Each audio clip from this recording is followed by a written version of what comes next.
3월 10일 교회 소식입니다.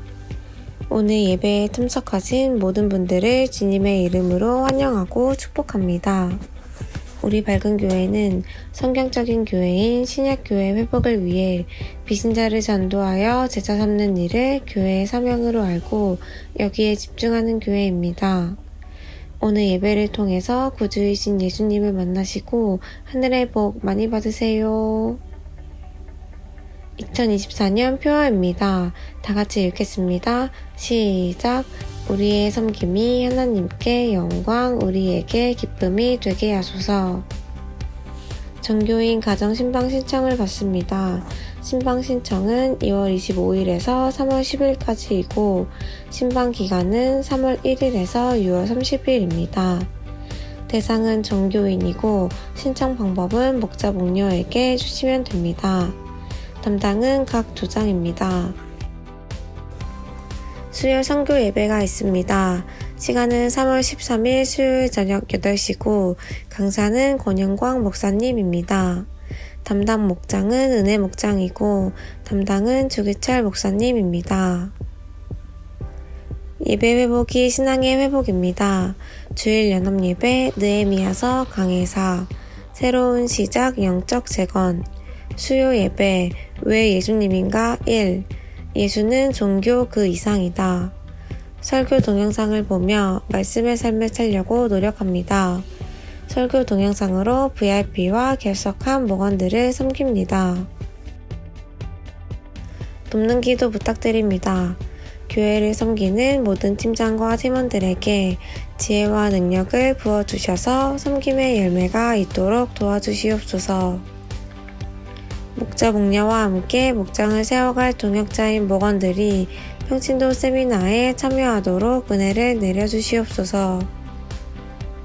교회의 모든 환우들의 질병을 치료하여 주시옵소서. 교회 부채를 청산할 수 있는 은혜를 부어주시옵소서. 다음 세대를 세울 수 있는 지혜와 능력을 부어주시옵소서. 전교인 가정신방에 놀라운 은혜를 내려주시옵소서. 교회 청소 섬김 목장입니다. 3월 9일에는 선원 목장, 3월 16일에는 수천 목장이 섬겨주시겠습니다. 교회 중직 섬김 목장입니다. 3월 10일에는 치앙라이 목장, 3월 17일에는 작은교회 목장이 섬겨주시겠습니다. 항상 교회를 섬기시는 우리 밝은 가족들이 자랑스럽습니다. 암송구절입니다. 요한복음 14장 27절 말씀 다 같이 읽겠습니다. 시작. 나는 평화를 너희에게 남겨준다. 나는 내 평화를 너희에게 준다. 내가 너희에게 주는 평화는 세상이 주는 것과 같지 않다. 너희는 마음에 근심하지 말고 두려워하지도 말아라. 요한복음 14장 27절 말씀. 아멘.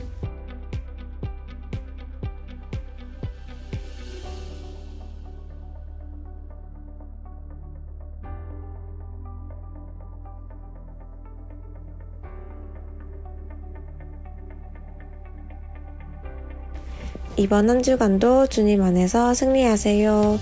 감사합니다.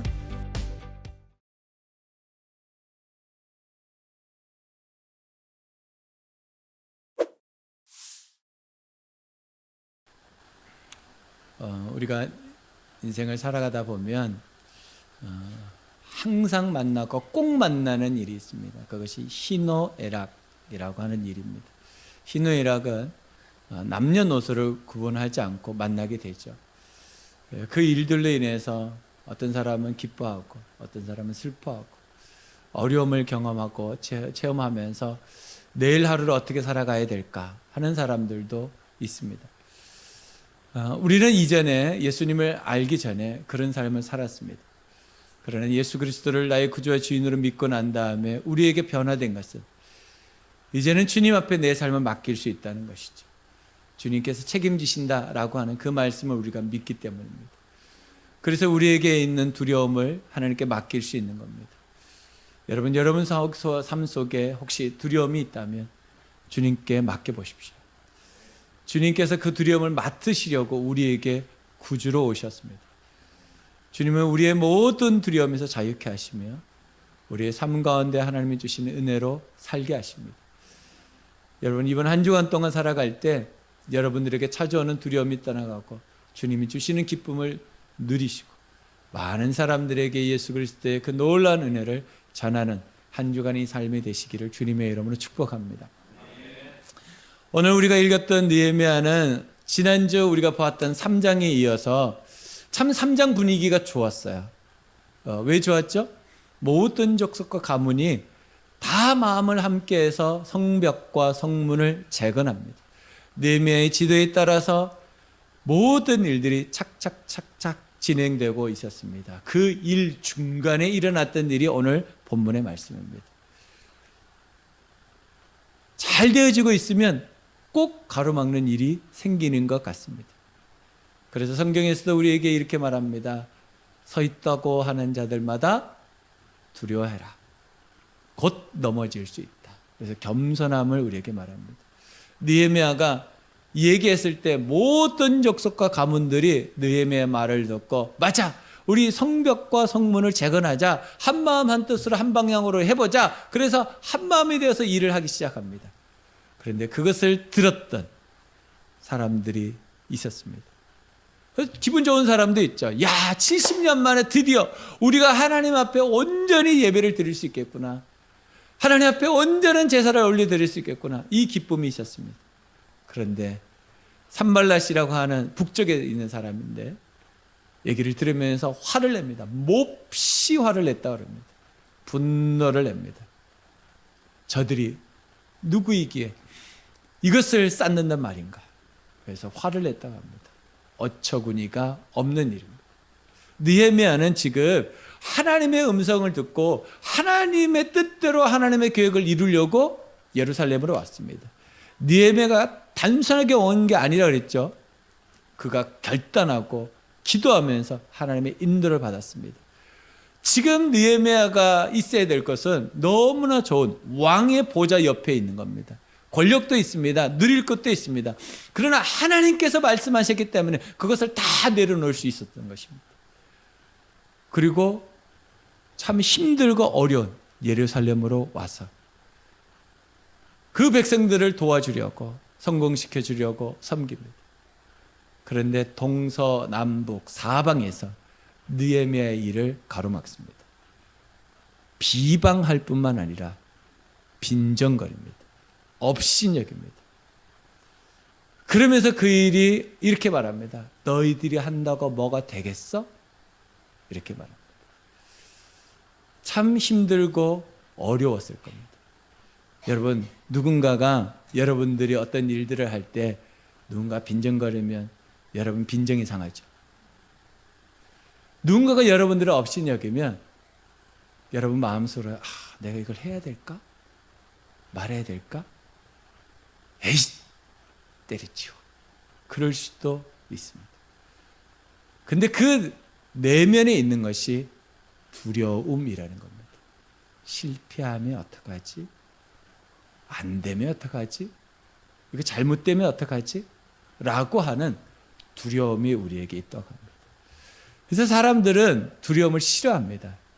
두려움을 좋아하는 사람은 아무도 없을 겁니다. 그래서 사람들은 두려움이 찾아오면 두 가지의 반응을 보편적으로 합니다. 하나는 잊어버리는 겁니다. 그래서 부어라 마셔라 술을 먹고 잊어버리려고 노력합니다.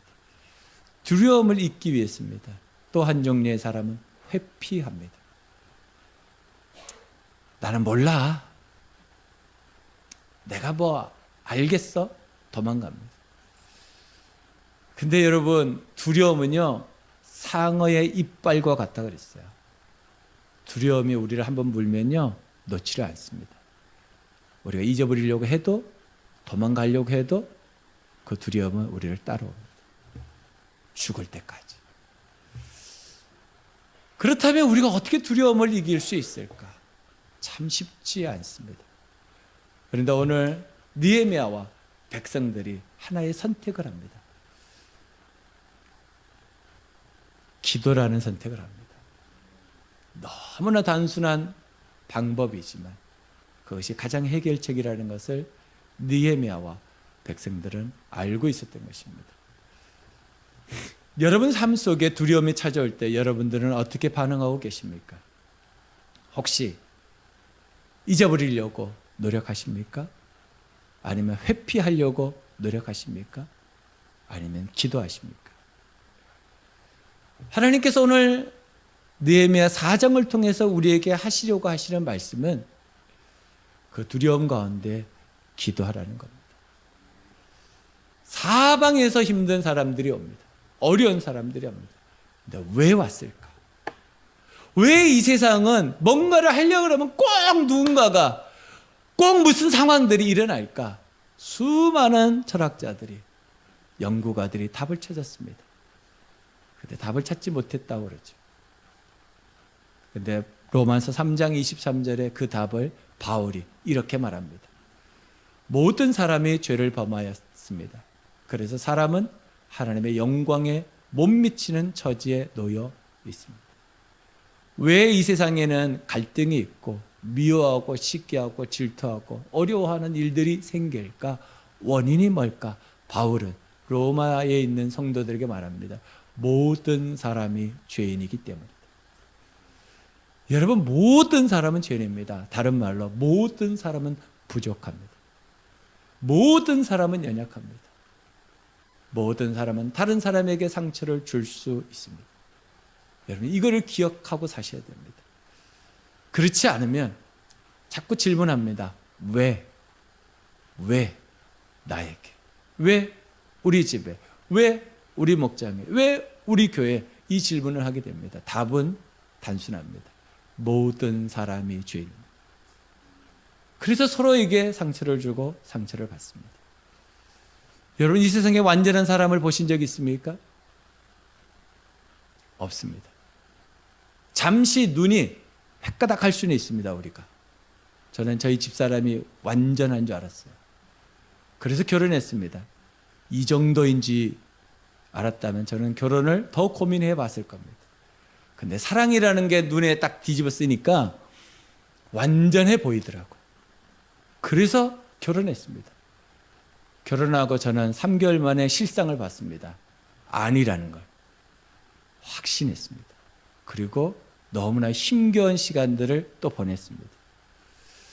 여러분, 이 세상에서 완벽한 사람이 있습니까? 한 명도 없습니다. 절대로 없습니다. 완벽하다고 생각한 사람한테 여러분 배반 당할 거려, 뒤통수 맞을 거려, 꼭 당하게 될 겁니다. 왜요? 모든 사람이 죄인이기 때문입니다. 이거를 기억하셔야 됩니다. 아, 나는 그래도 괜찮지. 50보 100보입니다. 아, 나는 그래도 예수님 믿는데 50보 100보입니다. 아, 나는 그래도 20년 30년 예수님 믿었는데 50보 100보입니다. 이 정도면 따라할 만한데, 여러분, 내가 아무리 많이 배웠어도 50보 100보입니다. 이걸 기억하셔야 됩니다. 그러지 않으면 나는 맞고 너는 틀렸다가 됩니다. 그렇게 되면 함께 죽습니다. 50보 100보입니다. 모든 사람이 죄인입니다. 이 땅에 사는 동안 우리는 그것을 경험하게 될 것입니다. 천국이 왔는데? 그러나 아직 완성이 되지 않았습니다. 천국이 이미 왔습니다. 예수님대로. 그러나 아직 완성이 되지 않았습니다.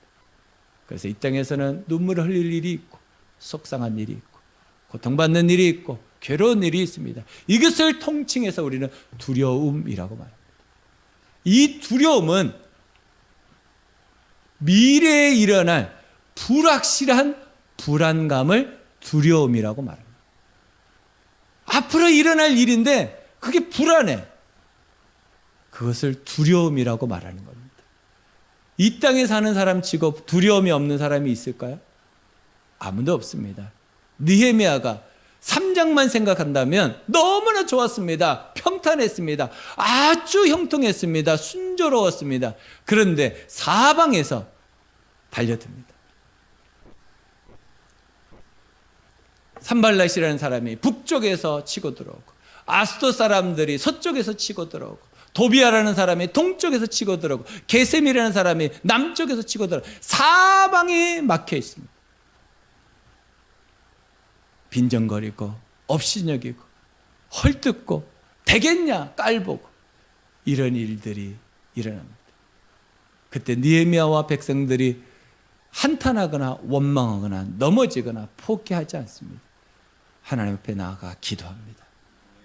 느헤미야가 이렇게 말합니다. 두려워하지 마십시오. 하나님은 위대하시고 강하십니다. 하나님 앞에 나가 기도합시다. 우리가 싸웁시다. 넘어지지 맙시다. 라고 말합니다. 여러분 두려움이 우리에게 몰려올 때가 있습니다. 꼭 파도처럼 몰려온다 그래요. 두려움이. 한 번 오고 말 줄 알았는데 또 파도가 밀려오죠. 또 끝난 자리에 또 밀려옵니다. 이게 인생입니다. 여러분 그 두려움을 이길 수 있는 방법, 그 방법은 예수 그리스도 앞에 나가 기도하는 방법밖에 없습니다. 여러분 속에 있는 그 두려움을 주님 앞에 내려놓고 주님 도와달라고 기도하시기 바랍니다. 분명히 하나님께서 여러분들을 두려움 가운데서 자유케 해주실 줄로 믿습니다. 오늘 주제입니다. 두려움의 해결책은 기도이다. 두려움의 해결책은 기도이다. 시작. 두려움의 해결책은 기도이다. 두려움의 해결책이 기도라는 것을요, 느헤미야만 얘기했을까요? 아닙니다. 느헤미야만 얘기한 게 아닙니다. 노아도 얘기했고요, 모세도 얘기했고요, 아브라함도 얘기했고요, 이삭도 얘기했고, 야곱도 얘기했고, 요셉도 얘기했고, 예수님도 얘기했고요, 사도들도 얘기했고요, 오고 오는 우리의 신앙의 선배들이 다 얘기했던 겁니다. 우리가 모르는 겁니까? 다 아는 겁니다. 두려움의 해결책은 기도라는 걸 우리는 알고 있습니다. 그런데 문제는 하느냐 하지 않느냐의 차이입니다. 진짜 두려움 가운데서 내가 기도하느냐, 기도하지 않고 두려움 가운데 벌벌 떨고 있느냐, 이 차이가 있습니다. 저는 여러분들이 그 두려움 가운데 예수 이름으로 기도했으면 좋겠습니다. 그 두려움을 여러분들이 누르지 못하도록 여러분들이 예수 이름으로 기도하고 일어났으면 좋겠습니다. 그럴 때 하나님께서 여러분들의 승리를 맛보게 하실 것입니다. 어느 때는 육체가 연약해서 여러분들에게 두려움이 찾아옵니다. 저도 육체가 아파봤는데 그 두려움은요, 말로 할 수가 없습니다. 여러분 재정이 없어져 본 적이 있습니까? 돈이 없어서 걷지 않아도 될 거리를 걸어야 되는 그 처량한, 돈이 없어서 밥을 먹지 못하는 그런 순간들을 여러분 경험해 본 적이 있습니까? 그 두려움은요, 말로 할 수 없어요. 내가 못 먹는 건 괜찮아요. 근데 나하고 함께한 자식들이 못 먹으면 그것처럼 괴롭고 힘든 일은 없습니다. 오늘 하루는 지나가는데 내일은 두려움이 우리에게 찾아오면 우리는 앞이 캄캄해진다, 막막해진다, 답답해진다는 말로 할 수 있습니다. 그때 여러분 사방이 막혀 있습니다. 그때 열려 있는 것이 하늘입니다. 그래서 우리가 기도하는 겁니다. 하나님 도와주십시오. 내가 감당할 수 없습니다. 우리가 두려움을 이길 수 없습니다. 두려움은 오직 예수 이름으로만 이길 수 있습니다. 그래서 여러분들이 기도하는 겁니다. 하나님, 나에게 찾아오는 이 두려움, 파도처럼 밀려오는 이 두려움을 이길 수 있는 길이 예수밖에 없다는 것을 내가 압니다. 그러니 기도합니다. 주님, 이 두려움에서 자유케 하여 주옵소서. 이기게 하여 주옵소서. 그래서 여러분들에게 있는 그 두려움을 그냥 마음에 두지 마시고 주님 앞에 나와 기도하십시오. 왜 예수님이 십자가 지셨습니까? 예수님 왜 채찍 맞으셨습니까? 예수님 왜 못에 박히셨습니까? 예수님 왜 무덤 속까지 가서 지옥의 그 고통을 당하셔야만 했습니까? 우리에게 두려움을 없게 하시기 위해서, 우리에게 있는 그 고통을 없애주시려고, 우리에게 있는 죄악으로부터 해방시켜 주시려고 예수님이 십자가를 지신 것입니다. 여러분, 두려움의 해결책은 기도입니다. 기도할 때 두려움이 사라집니다. 기도할 때 우리에게 하나님이 주시는 놀라운 해결책을 보게 되는 것입니다. 그럼 어떻게 기도해야 두려움을 이길 수 있을까요? 어떻게 기도해야? 두 가지라고 생각합니다. 첫 번째는 더 강하심을 믿고 기도합니다. 더 강하심을 믿고 기도합니다. 시작.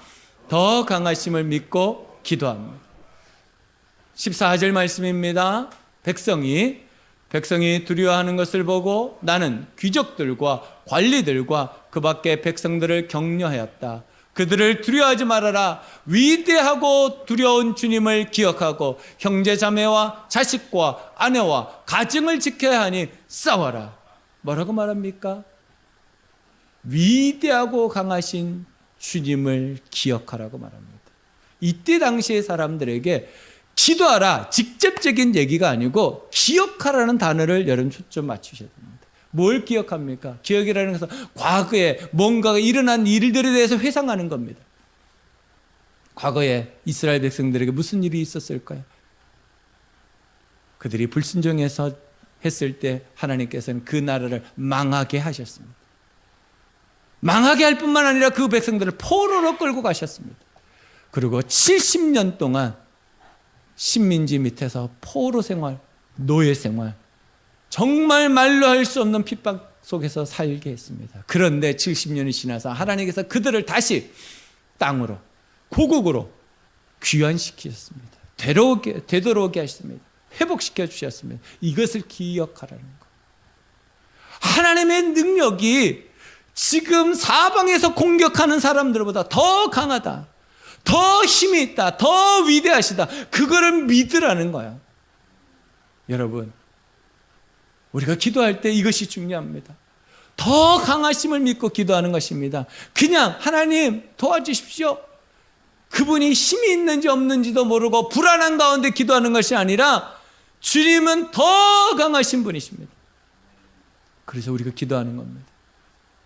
느헤미야가 오늘 백성들에게 이야기합니다.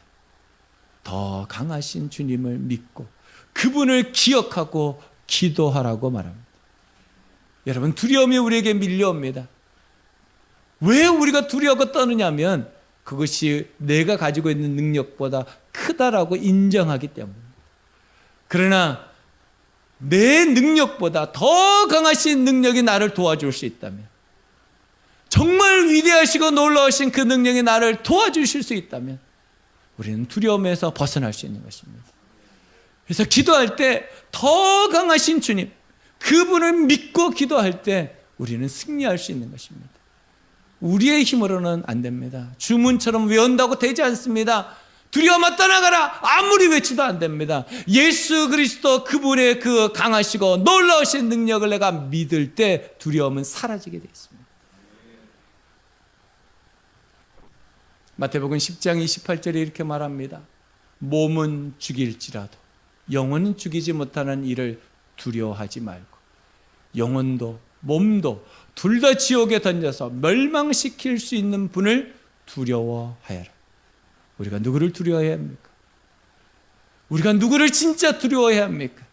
인생에서 일어나는 일을 두려워하기보다 영원을 책임지시고 심판하시는 그분을 두려워하는 것이 올바르다라고 말씀하고 있습니다. 여러분, 인생에서 일어나는 일은요, 이렇더라고요. 육체적으로 힘들고 어려운 일요, 계속 안 가더라고요. 어느 순간에는 사라지고 없어집니다. 재정적인 문제도 죽을 것 같지만 지나가더라고요. 사람과의 갈등의 문제도 시간이 지나니까 또 해결되더라고요. 이 땅에서 우리에게 주어지는 여러 가지 두려움의 원인들은요, 찰나적입니다. 잠시 우리에게 있다라고 성경은 이야기합니다. 그런데 우리는 그 잠시의 시간이 우리에게 너무 고통스러우니까 이것이 끝까지 갈 것이라는 두려움이 있는 것입니다.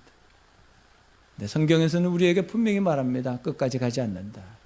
끝이 있다. 분명히 지나갈 것이다.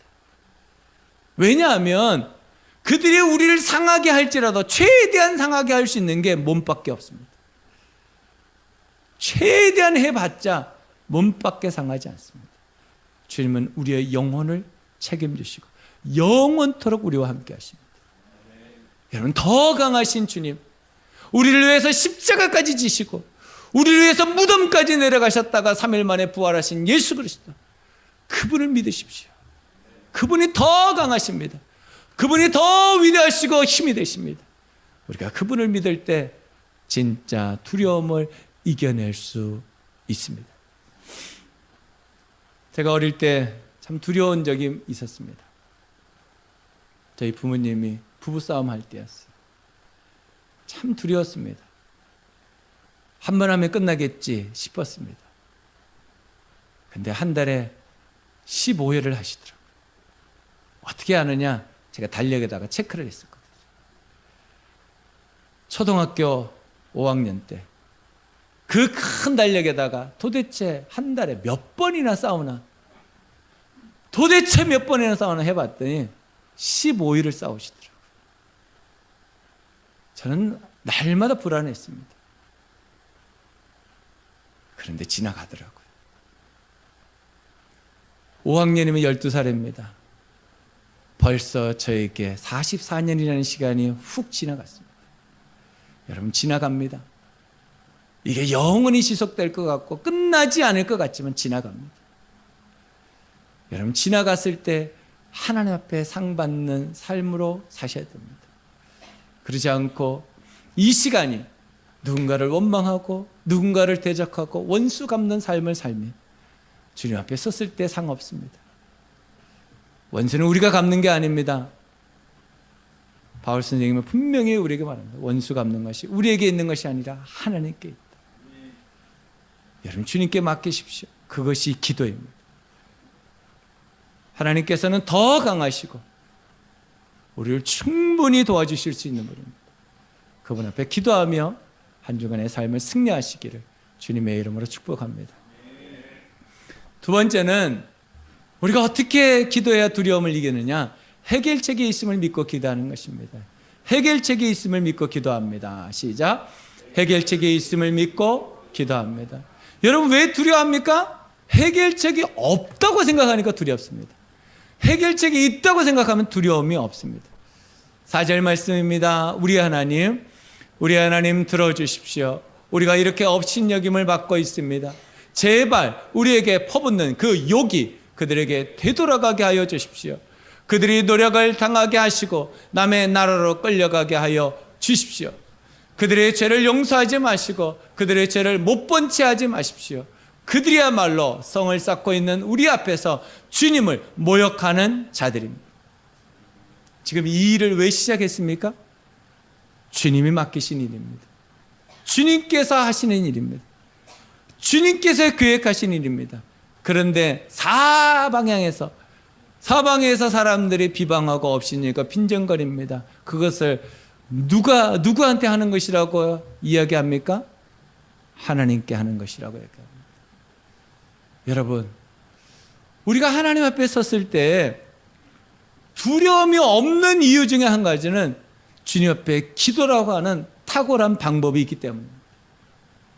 주님께서 우리에게 말씀하셨죠. 구하라, 찾으라, 문을 두드려라.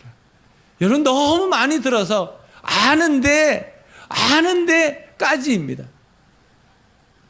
포기하지 말고 기도하십시오. 아는 것에서 멈추면 안 됩니다. 주님은 하라고 말씀하시고 하는 자에게 내가 응답하겠다고 약속해 주신 것입니다. 해결책이 있다는 것입니다. 그래서 기도하라는 겁니다. 해결책이 없는데 기도하라고 말씀하시는 것이 아닙니다. 여러분 삶 가운데 해결책이 없는 일이 있습니까? 답답한 일이 있습니까? 막막하고 캄캄한 일이 있습니까? 어떻게 해야 될지 모르는 일들이 있습니까? 그렇다면 오늘부터 기도하십시오. 주님이 약속하셨으니 주님이 응답해달라고 때를 쓰십시오. 하나님께서 나를 구원하셨으니 응답해달라고 고집 부리십시오. 소리치십시오. 분명히 응답해 주실 것입니다. 왜냐하면 주님께서 우리에게 기도의 능력을 보여주시기 때문입니다. 모세가 홍해 앞에 섰을 때 막막했습니다. 뒤에서는 이집트 군사들이 쫓아옵니다. 백성들은 바로 원망합니다. 우리를 여기에서 죽이려고 여기까지 데리고 왔느냐고 소리칩니다. 모세가 얼마나 힘들었을까요? 얼마나 답답했을까요? 그때 모세의 해결책은 기도였습니다. 주님 어떻게 할까요? 주님께서 말씀하십니다. 네가 들고 있는 것이 무엇이냐? 지팡이입니다. 내밀어라. 그랬을 때 동풍이 어디선가 불어오고 불기둥이 세워지면서 앞으로는 바다가 갈라지고 뒤에는 불기둥이 서서 오는 자들을 막고 앞은 길이 열리기 시작했습니다. 기도했기 때문입니다. 야곱이 기도합니다. 뒤로 돌아보면 라반 삼촌이 쫓아옵니다. 앞으로 보면 에서 형님이 자기를 죽이려고 합니다. 갈 길이 없습니다. 야복 강가에서 무릎을 꿇고 하나님께 기도합니다. 주님 살려주십시오. 저를 축복하지 아니하시면 내가 이것을 놓지 않겠습니다. 죽을지라도. 포기하지 않고 날이 새기까지 기도하였습니다. 주님이 기도합니다. 주님 이 잔을 옮길 수만 있다면 옮겨주십시오. 하지만 나의 원대로 마시고 아버지의 뜻대로 되기를 원합니다. 한 번도 아니고 3번씩이나 반복해서 기도합니다. 답답하십니까? 막막하십니까? 두려우십니까? 어떻게 해야 될지를 모르십니까? 기도에 해답이 있습니다. 기도할 때 해결책을 보여주십니다. 주님은 지금까지 우리에게 그렇게 인도하셨고 앞으로도 그렇게 인도하실 것입니다. 우리가 무엇을 어떻게 해야 될지 모를 때 우리는 무릎을 꿇고 주님께 나가야 됩니다. 주님 도와주시옵소서. 주님만이 우리의 해답이십니다. 주님만이 우리의 답이시고 인도자십니다. 그분이 우리의 목자이신 것입니다. 우리가 그분을 믿는 것입니다. 내가 가지고 있는 문제를 내가 어떻게 해결할 수 있겠습니까? 우리는 한 치 앞도 내 인생을 개척하지 못하고 함부로 살아갈 수 없습니다. 주님만이 나를 책임지십니다. 우리는 그래서 우리의 해결책이 있다고 믿고 기도하는 것입니다. 여러분 해결책이 있습니다. 그 해결책을 주님 앞에 나아갈 때 주님이 보여주시고 알게 하시고 깨닫게 하실 줄로 믿습니다. 창세기 3장 15절에 이렇게 말합니다. 내가 너로 여자와 원수가 되게 하고 너의 자손을 여자의 자손과 원수가 되게 하겠다. 여자의 자손은 너의 머리를 상하게 하고 너는 여자의 자손의 발꿈치를 상하게 할 것이다. 이게 무슨 내용입니까? 아담과 하와가 죄를 범합니다. 하나님께서 아담과 하와를 처벌하십니다. 그리고 뱀을 처벌합니다. 땅을 처벌합니다. 저주를 내리신 것이죠. 그러고 난 다음에 하나님께서 이야기합니다. 앞으로 너희들에게 해결책을 보내줄 것이다. 그것이 여자의 후손 곧 예수 그리스도라고 말합니다. 우리에게는 해결책이 있습니다. 막연한 것이 아닌 것이죠. 우리의 해결책은 오직 예수 그리스도이십니다. 예수 그리스도만이 우리의 해결책이라고 성경은 우리에게 계속해서 이야기하고 있습니다. 만약 예수 그리스도가 우리의 해결책이 아니라면 우리가 믿는 것은 헛된 것입니다. 바울이 말합니다. 만약 부활이 없다면 내가 전하는 것과 내가 믿는 것이 나는 헛것이 되고 나는 가장 불쌍한 사람이 될 것이라고 말합니다. 여러분 해결책은 예수 그리스도에 있습니다. 그래서 우리가 예수 이름으로 기도하는 것입니다. 주님 도와주시옵소서. 나에게 있는 두려움을 가져가시고 하나님이 주실 수 있는 가장 평안으로 채워주시옵소서. 우리가 기도할 때 하나님은 우리에게 응답해 주신다고 믿습니다. 마태복음 1장 21절에 이렇게 말합니다. 마리아가 아들을 낳을 것이니 너는 그 이름을 예수라고 하여라. 그가 자기 백성을 그들의 죄에서 구원하실 것이다. 예수님은 우리에게 있는 가장 근본 원인 죄를 해결해 주시는 분입니다. 이 죄만 해결되면 두려움은 사라집니다. 왜 우리에게 두려움이 찾아옵니까? 죄가 우리를 억누르기 때문입니다.